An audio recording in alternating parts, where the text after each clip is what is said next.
Another stellar example, inshallah ta'ala. The two ayat are Baqarah and Surah Ibrahim. This is the dua of Ibrahim alayhi salam. رَبِّ اجْعَلْ هَذَا بَلَدًا آمِنًا in Surah Al-Baqarah. My Lord, make this a peaceful city. My Lord, make this a peaceful city. رَبِّ اجْعَلْ هَذَا الْبَلَدَ آمِنًا. Lord, make this city peaceful. Now the English is very similar to the Arabic here as far as the meaning. Make this a peaceful city versus what? Make this city peaceful. You would think it's the same dua almost. Even in the Arabic there's a difference just of an alif lam. هَذَا بَلَدًا آمِنًا and هَذَا الْبَلَدَ آمِنًا. Small difference. But actually before Mecca was a city.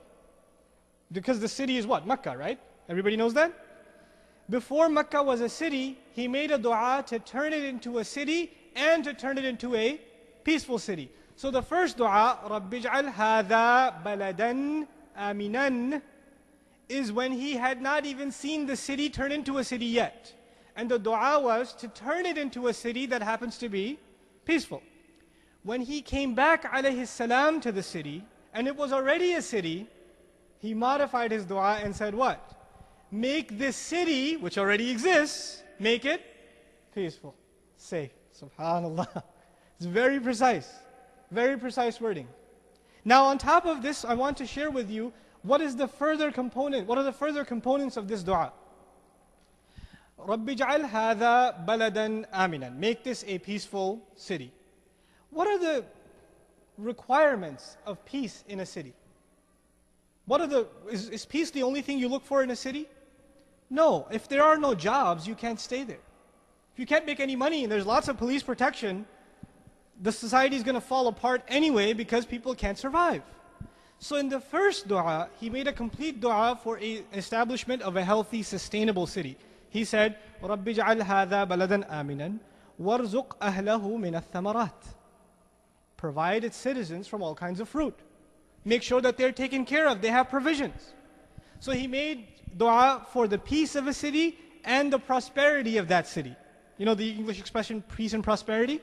Right? In political science 101, you're going to learn that if you have peace and no prosperity, the society falls. And if you have prosperity and no peace, the society falls. What do you need for a society to sustain itself? Peace and prosperity. This is why at the end of Quran you find Surah Quraysh, لِإِلَافِ Quraysh, right? That's a surah about the prosperity of the city. Then we have أَلَمْ تَرَ كَيْفَ فَعَلَ رَبُّكَ بِأَصْحَابِ الْفِيلِ. Surah Al-Fil is about what? The prosperity of the city or the safety of the city? The safety of the city. They go hand in hand. One surah dedicated to its prosperity, the other dedicated to its peace. You need both these things. So when he made dua that his city come into being, he made dua of these two things. مَنْ آمَنَ مِنْهُمْ بِاللَّهِ وَالْيَوْمِ الْآخِرِ. Whoever believes in Allah and the last day, provide them with all kinds of fruits. I won't go further into his dua there. But if you come to the bottom one, was it already a city now? Yeah, it was already being provided for. That was taken care of. He didn't want to ask for that again because it was already there. So he asked for something else. وَاجْنُبْنِي وَبَنِيَّ أَن نَعْبُدَ الْأَصْنَامِ. Protect me and my children. Prevent us that we may end up falling into the worship of idols.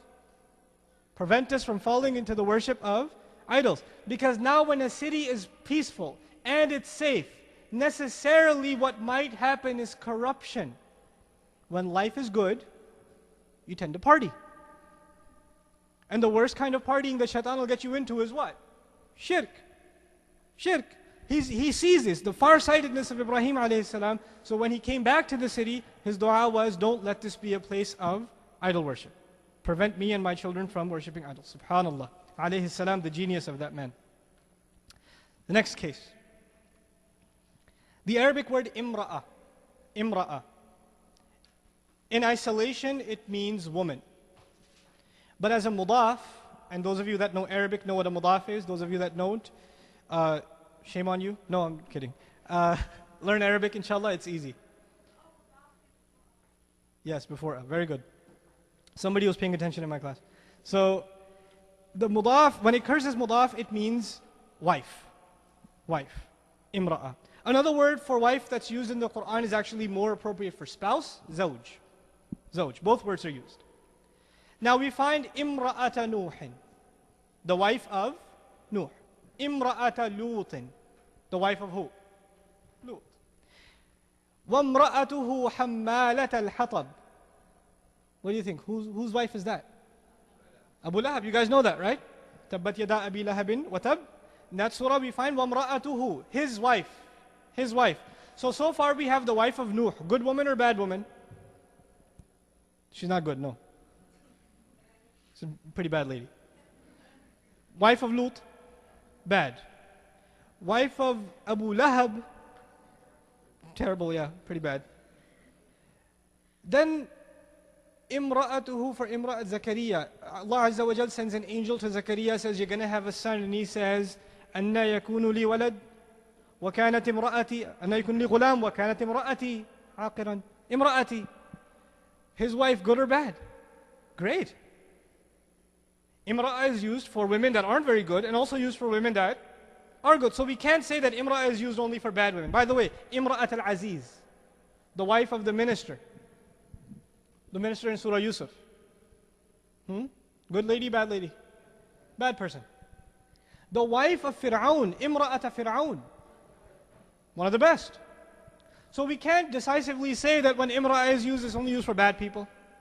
Or we can't say the other way, that it's only used for good people either, right?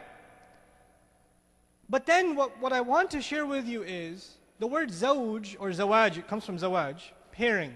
Literally, the word means pairing. What's the purpose of a pair? A pair is two parts of one thing that go together to make something greater.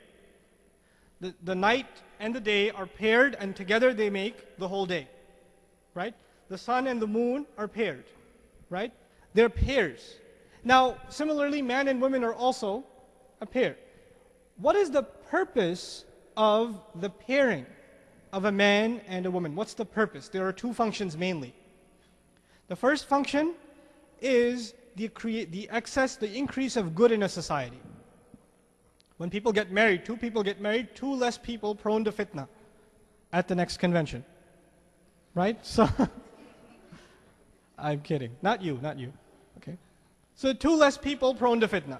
Two more families coming together. It's necessarily, whenever two people get married, it is an increase of goodness and a reduction in evil. But that goodness can only happen when the husband and wife get along. And the goals together are for goodness. Right? The second purpose of marriage is human beings won't survive unless we have children. There are only two ways to have children. The legitimate way or the illegitimate way. So the second function of marriage is obviously what? The legitimate, the appropriate way of having children. So two functions of marriage, goodness and children. This is the basic functionality of marriage. If any of these are missing, they're not called a pair in the Quran. Zawj is not used. If either of these are missing, zawj is not used. Let's go revisit these words. The wife of Nuh, was something missing? No good was coming out of that marriage. The wife of Lut, was something missing? Goodness. The wife of Abu Lahab, two negatives don't make a positive. Right? So, this is a pretty bad relationship. Even though they were very compatible. Okay? Now, the wife of Zakaria, angel comes and says, you're going to have a boy. She says, I can't. What's missing? Children are missing. Imra'a. The wife of Ibrahim, before the child came, Imra'atahu, his wife heard it, the news of a boy, and she started laughing. Right? So before the child, Imra'a. Then we find the wife of the minister, Imra'a. The wife of Fir'aun, great lady, what's missing? Goodness in the marriage. Compatibility between the husband and wife. And of course children, the issue of children too. Now, all of this, having said all of this, by the way, the Prophet's wives, our mothers, radiyallahu anhunna, all of them together are called azwaj. Because we don't separate them. We look at all of them as one. So what's the appropriate term for them? Zawj. Okay, zawj or azwaj. Now, the interesting case happens with Zakaria alayhi salam. Did Zakaria, you know what happens? Allah Azza wa Jal granted him a son. What's his son's name? Yahya alayhi salam. Allah says, وَوَهَبْنَا لَهُ يَحْيَا. We granted him Yahya. وَأَصْلَحْنَا لَهُ زَوْجَهُ. and we reconcile for him his zawj. Before the child, Allah mentions his wife as what? Imra'ah. As soon as the ayah mentions that he had a child, the word for his wife used was zawj, because that which was missing is not missing anymore. Subhanallah. This is going to get a little heavy. I warn you. Andartukum. Okay. You know, there are many surahs in the Quran that have oaths. Allah Azza wa Jal swears by different things, right?